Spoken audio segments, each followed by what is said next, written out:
occasion only, the conversation relating to this will be played first.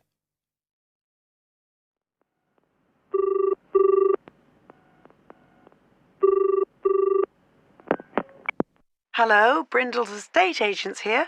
How may I help you? Oh, good morning. I'm ringing to see what flats you have for rent at the moment. Right. Martin wants to rent a flat, so B has been circled as the answer. Now we shall begin. You should answer the questions as you listen, because you will not hear the recording a second time. Listen carefully and answer questions 1 to 3.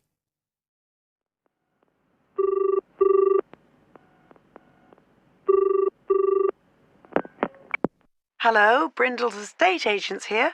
How may I help you? Oh, good morning. I'm ringing to see what flats you have for rent at the moment. Right. Can I start by just taking your name, Mr. Hill. Martin Hill. Right. And are you looking for a flat for yourself or, a family, perhaps? Well, it's for 3 of us, myself and 2 friends. We're going to share together. I see. What about employment? Are you all students? Oh, no, we've all got full-time jobs. 2 of us work in the central bank, that's Chris and me, and Phil, that's the other one, is working for Hallam Cars, at the factory about 2 miles out of town. I'll put you down as young professionals then. And I suppose you'll be looking for somewhere with 3 bedrooms? Yeah, at least 3. But actually, we'd rather have a 4th room as well, if we can afford it, for friends staying over and stuff. Is that with a living room to share, plus kitchen and bathroom? Yeah, that sounds good.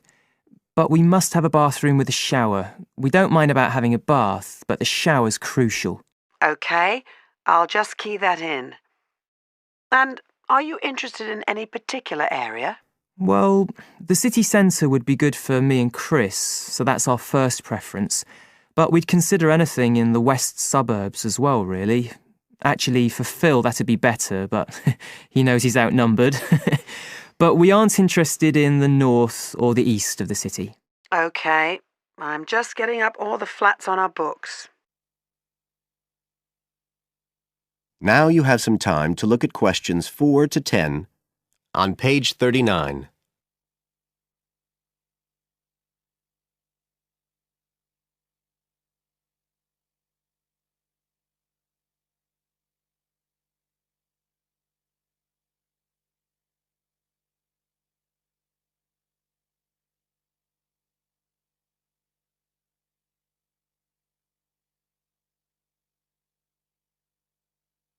Now listen and answer questions 4 to 10. Just looking at this list here, I'm afraid there are only 2 that might interest you. Do you want the details? OK, let me just grab a pen and some paper. Fire away. This first one I'm looking at is in Bridge Street and very close to the bus station. It's not often that flats in that area come up for rent. This one's got 3 bedrooms, a bathroom and kitchen, of course, and a very big living room. That sounds a good size for you. So what about the rent? How much is it a month? The good news is that it's only £450 a month. Rents in that area usually reach up to £650 a month, but the landlord obviously wants to get a tenant quickly. Yeah, it sounds like a bit of a bargain. What about transport for Phil? Well, there'll be plenty of buses, so no problem for him to use public transport. But unfortunately there isn't a shower in the flat, and that location is likely to be noisy, of course. OK, what about the other place? Let's see. Oh, yes. Well, this one is in a really nice location, on Hills Avenue. I'm sure you know it. This looks like something a bit special. It's got 4 big bedrooms and, there's a big living room. And, oh, this'll be good for you, a dining room. It sounds enormous, doesn't it? Yeah, it sounds great. That whole area is being developed, and the flat's very modern, which I'm sure you'll like. It's got good facilities, including your shower. And of course, it's going to be quiet, especially compared with the other place. Better and better. but I'll bet it's expensive, especially if it's in that trendy area beside the park. I'm afraid so. They're asking £800 a month for it. Whoa, it sounds a lot more than we can afford. Well, maybe you could get somebody else to move in too. I'll tell you what. Give me your address and I can send you all the details and photos, and you can see whether these two are worth a visit. Thanks, that would be really helpful. My address is flat 5. That is the end of section 1. You now have half a minute to check your answers.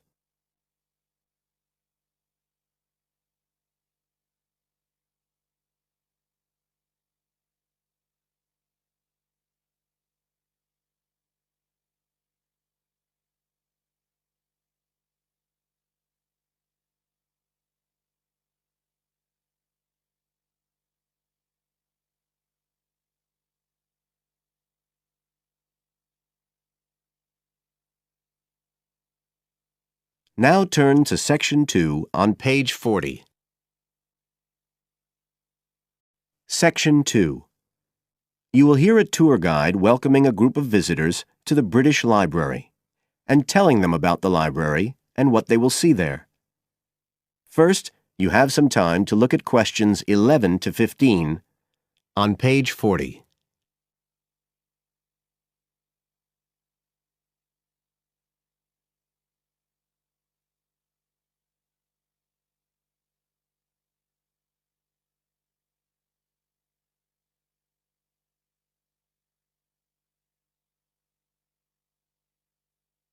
Now listen carefully and answer questions 11 to 15. Good afternoon, ladies and gentlemen, and welcome to your very own tour of the British Library on this lovely afternoon. My name is Tony Walters, and I'm your guide for today. Could I please see your tickets for the guided tour? I'd also like to remind you that any tickets bought today do not include a visit to the reading rooms. I'm afraid we don't do visits on Fridays, or any weekday during working hours, so as not to disturb the readers. But if you do want to see those rooms, the only day there are tours is on Sundays.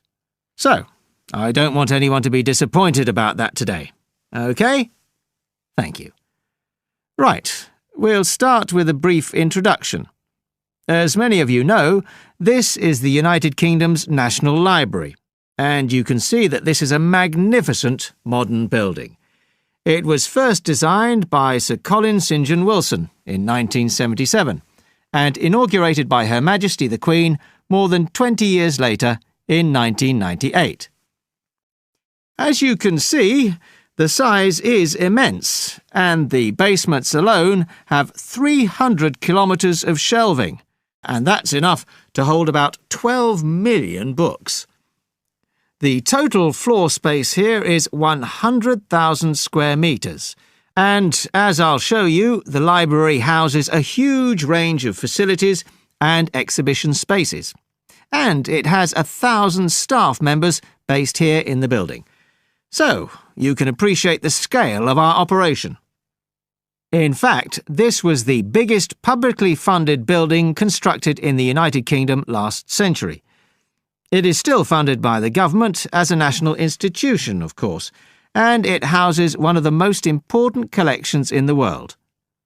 The different items come from every continent and span almost 3,000 years. The library isn't a public library, though. You can't just come in and join and borrow any of the books. Access to the collections is limited to those involved in carrying out research. So it's really a huge reference library for that purpose, and anyone who wants to consult any materials that are kept here can formally apply to use the library reading rooms. You now have some time to look at questions 16 to 20 on page 41.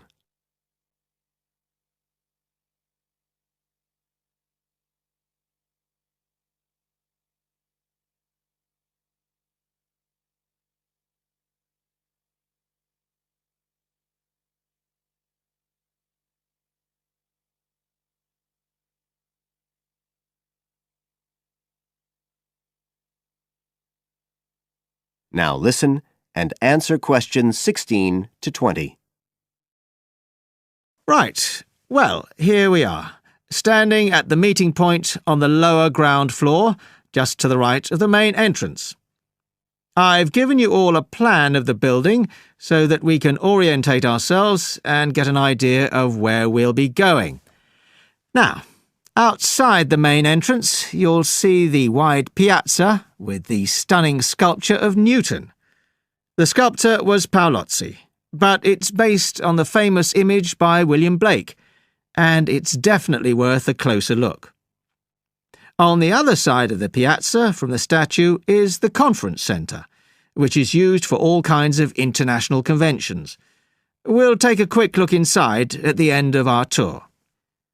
Looking ahead of us now, you'll see that we're standing opposite the staircase down to the basement, where you'll find the cloakroom, and to the left of that, we have the information desk, where you can find out about any current exhibitions, the times of the tours, and anything you need to know, if you don't have a tour guide. As you can see, on this lower ground floor, we also have a bookshop. That's the area over to the left of the main entrance. You'll be free to browse there when we get back to the ground floor. Now, opposite the main entrance on this floor, we have the open stairs leading up to the upper ground floor. And at the top of them, in the middle of the upper ground floor, you can see a kind of glass-sided tower that rises all the way up through the ceiling and up to the first floor. This is called the King's Library. It's really the heart of the building. It was built to house the collection that was presented to the nation in 1823 by the King. You can see it from every floor above ground. When we go up there, you'll find the library's treasures gallery on the left. Can you find it on your plan? That's the exciting one. So we'll be visiting that first, but we'll also take a look at the stamp display situated behind it on the way to the cafe. A lot of people miss that. The cafeteria runs along the back of the floor, and in the right-hand corner, you'll find the lifts and toilets. Always good to locate them. The other main area on that floor is the public access catalogue section, and I'll show you how that operates when we get up there. That is the end of Section 2. You now have half a minute to check your answers.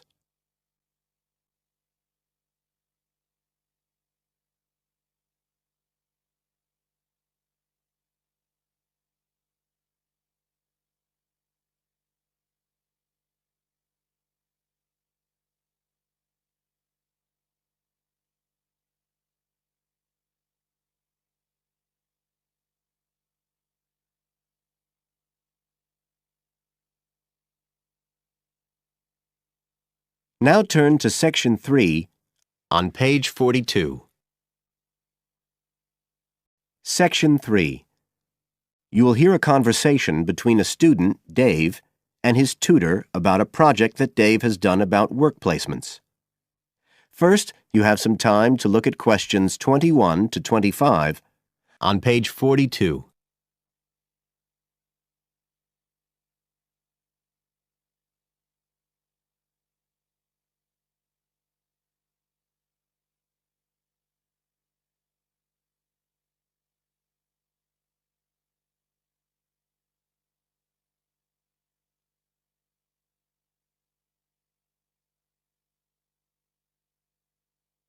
Now listen carefully and answer questions 21 to 25. Good afternoon, Dave. Come on in and take a seat. Hi, Dr. Green. Thanks. Oh, hang on a minute. I'll just find the first draft of your project paper and we can have a look at it together. Now, yours is the one on work placement, isn't it? Yeah, that's right. So what made you choose that for your project? Well, I suppose it was because sending students off to various companies for work experience seems to be such a typical part of educational courses these days. I mean, even school kids get to do it. But I felt everyone just kind of assumes it's a good thing. And I guess I wanted to find out if that's the case. But you don't look at schools or colleges, right? You've stuck to university placement schemes. Yeah, well, I quickly found that I had to limit my research. Otherwise, the area was just too big. Do you think that was okay? I think it's very sensible, especially as the objectives might be very different. So how many schemes did you look at? Well, I sent out about 150 questionnaires altogether. 50 of each to university authorities, students and companies. And I got responses from 15 educational institutions and 30 students in 11 individual companies. Great. That sounds like a good sample. And who did you send your company questionnaires to? Well, the idea was to have them done by the students' line managers. But sometimes they were filled in by the human resources manager or even the owner of the company. Right. I didn't find a full list anywhere, so I think it's very important to provide that, really. You can put it as an appendix at the back. Right. I've got a record of all the respondents, so that'll be easy. I hope other things were okay. I mean, I've already put such a lot of work into this project, identifying the companies and so on. Oh, I can tell. I think you've done a good job overall. You now have some time to look at questions 26 to 30 on page 43.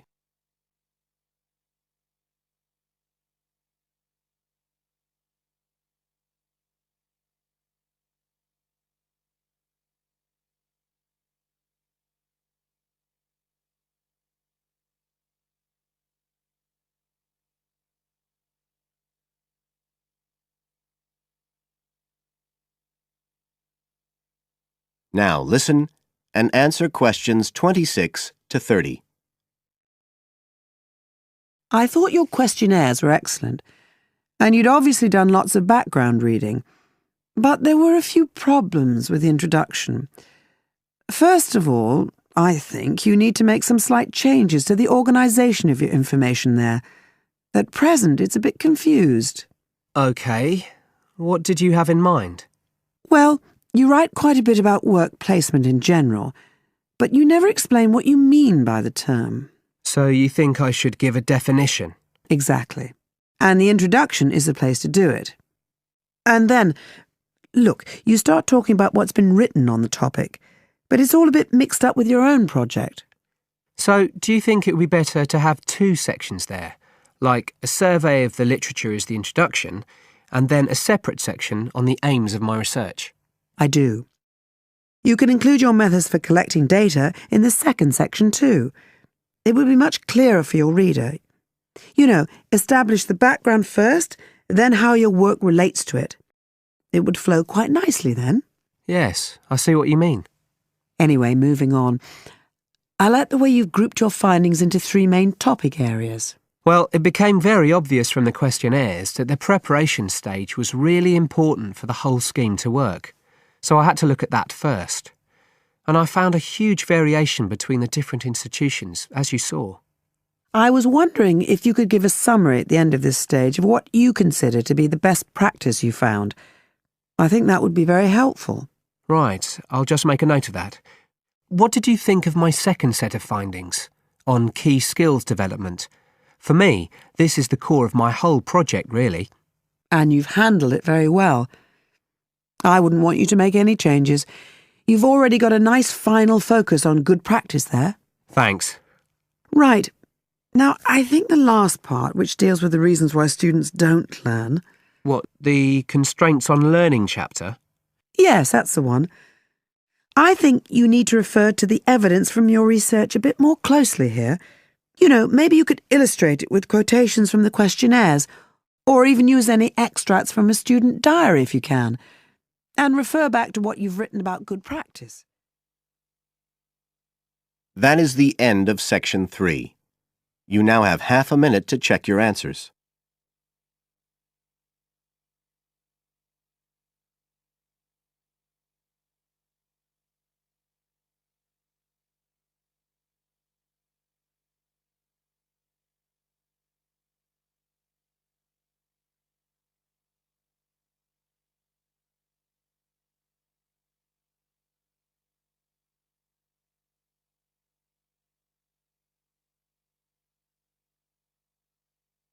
Now turn to Section 4 on page 44.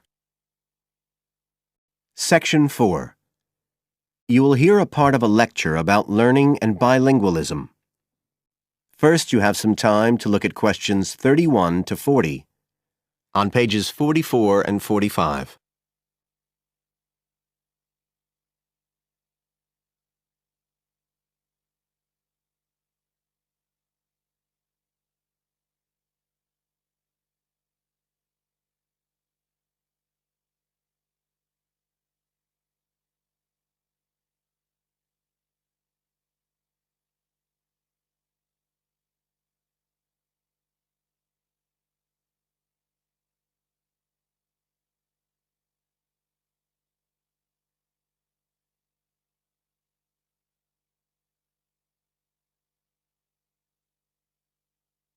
Now listen carefully and answer questions 31 to 40.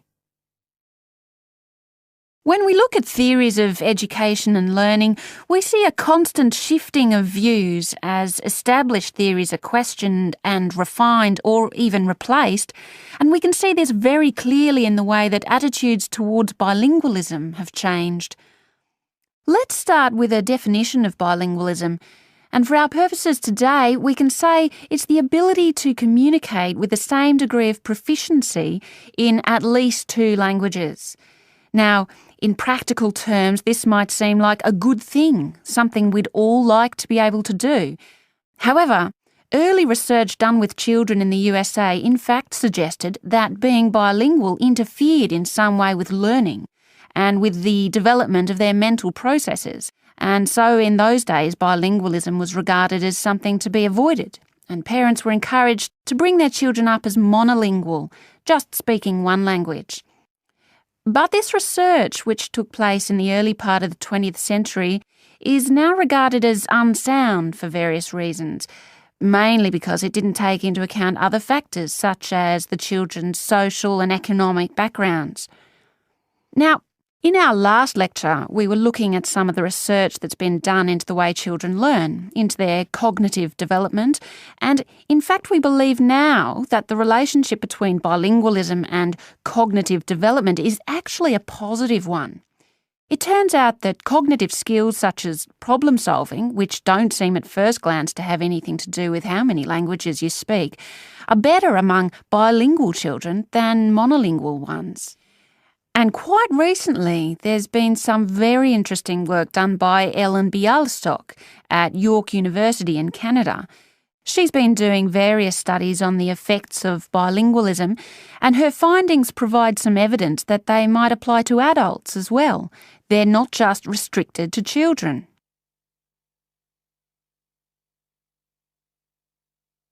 So how do you go about investigating something like this? Well, Dr. Bialystok used groups of monolingual and bilingual subjects aged from 30 right up to 88. For one experiment, she used a computer program which displayed either a red or a blue square on the screen. The coloured square could come up on either the left-hand or the right-hand side of the screen. If the square was blue, the subject had to press the left Shift key on the keyboard, and if the square was red, they had to press the right Shift key. So they didn't have to react at all to the actual position of the square on the screen, just to the colour they saw. And she measured the subjects' reaction times by recording how long it took them to press the Shift key and how often they got it right. What she was particularly interested in was whether it took the subject longer to react when a square lit up on one side of the screen, say the left, and the subject had to press the Shift key on the right-hand side. She'd expected that it would take more processing time than if a square lit up on the left and the candidates had to press a left key. This was because of a phenomenon known as the Simon effect, where basically the brain gets a bit confused because of conflicting demands being made on it. In this case, seeing something on the right and having to react on the left. And this causes a person's reaction times to slow down. The results of the experiment showed that the bilingual subjects responded more quickly than the monolingual ones. That was true both when the squares were on the correct side of the screen, so to speak, and even more so when they were not. So bilingual people were better able to deal with the Simon effect than the monolingual ones. So what's the explanation for this? Well, the result of the experiment suggests that bilingual people are better at ignoring information which is irrelevant to the task in hand and just concentrating on what's important. One suggestion given by Dr. Bialystok was that it might be because someone who speaks two languages can suppress the activity of parts of the brain when it isn't needed. In particular, the part that processes whichever language isn't being used at that particular time. Well, she then went on to investigate that with a second experiment. But again, the bilingual group performed better. And what was particularly interesting, and this is, I think, why the experiments have received so much publicity, is that in all cases, the performance gap between monolinguals and bilinguals actually increased with age, which suggests that bilingualism protects the mind against decline. So, in some way, the lifelong experience of managing two languages may prevent some of the negative effects of ageing. So that's a very different story from the early research. So what are the implications of this for education? That is the end of Section 4. You now have half a minute to check your answers.